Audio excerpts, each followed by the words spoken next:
আসসালামু আলাইকুম গাইস, আপনারা সবাই কেমন আছেন? আশা করি সবাই ভালো আছেন। আলহামদুলিল্লাহ আমিও ভালো আছি। আজকে আমি বানাবো, এটাকে তেলে ভাজা পিঠা বলে আমাদের অঞ্চলে, বাট অন্যান্য অঞ্চলে কি কি কি নামে এটাকে ডাকা হয় সো আমি জানি না। বাট আমি এই জন্য নিয়েছি এখানে ময়দার পিঠাটা আমার মেয়ে ছেলে সবাই অনেক পছন্দ করে। বাট এখন আমি এই জায়গায় দিয়ে দিচ্ছি একটু বেকিং সোডা, যাতে পিঠাটা এমনি তো ফুলে, সো আমি একটু তারপরে ইনিট করলাম এটা দিয়ে।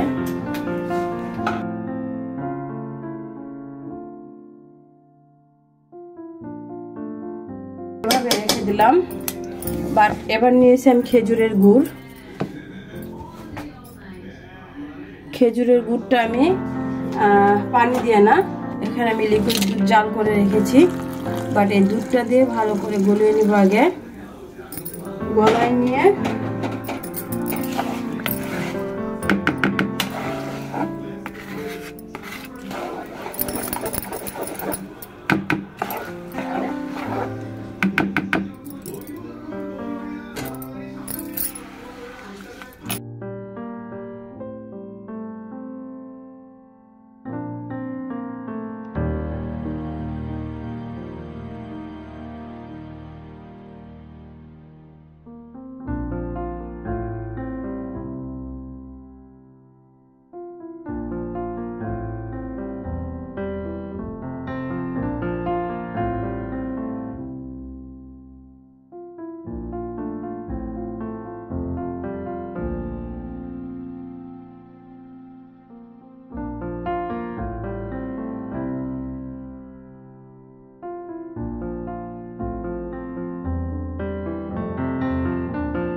চুলায় একটা প্যান বসিয়ে দিছি। প্যানের মাঝে এবার আমি দিয়ে দেবো তেলটা, সাদা তেল পিঠা ভাজানোর জন্য। আলাদা হয়ে গেছে।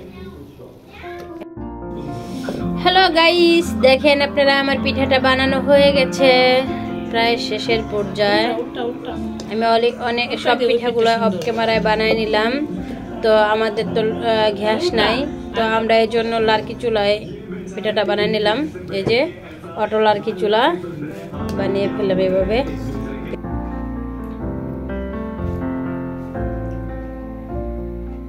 দেখেন গাইস, আমার পিঠাটা বানানো হয়ে গেছে। আমার পিঠাটা গুড়ের তো এজন্য লাল, বাট এটা চিনির না, এজন্য সাদা হয় না। গুড়ের পিঠা সবসময় লালই হয়, খেজুরের গুড়ের পিঠাটা।